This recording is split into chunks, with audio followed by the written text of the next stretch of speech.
How's it going, guys? Casey here with the Coyote Works channel. Well, I get a lot of questions about using an Annex on a rooftop tent, and I've had several Annexes. In fact, I've had them for almost all my tents, but I only actually use them on very rare occasions. So I thought I'd talk to you guys a little bit about kind of why I use them, when I use them. So for me, the deal with Annexes is that oftentimes they're pretty complicated to set up. They're time consuming to set up, and not exorbitantly so, but my whole thing is trying to keep my setup and tear down as quick as possible. Now I'm running the 55 High Country Series tent, and the Annex for that tent's actually fairly lightweight and compact, and it's not that difficult to set up. But for me, the deal with the Annex is that for the most part, when I roll into camp, I'm going to do my cooking or hanging out next to the fire, and then I'm going to go to bed. And when I go to bed, I'm going to go up in the rooftop tent. So for me, I'm not spending a lot of time hanging out indoors.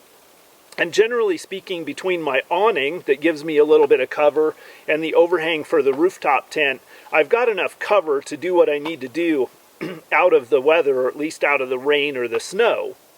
So the one situation where I think for me an Annex comes in really handy is in really bad weather when I'm going to be in camp for a while. It's really nice to have that extra area set up that gives you the ability to be able to change your clothes, even do some cooking, hang out, read on your iPad or whatever out of the weather. Now, another situation where an Annex could come in really handy is if you need more sleeping room in your tent. Now, this isn't an issue for me, but I know a lot of people that go camping as families set up an Annex, and then like the parents will sleep up in the rooftop tent and they'll put the kids down in the Annex, or vice versa.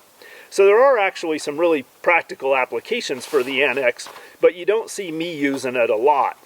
For me, my priorities are always quick setup and tear down for my camp, and then minimizing the amount of gear that I'm taking and messing around with, right? Like the more time I mess around with gear, the less time I have to actually enjoy the experience.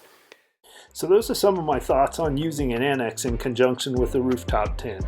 As always, hit me up with any comments, questions, or suggestions below, and I'll catch you guys on the next one.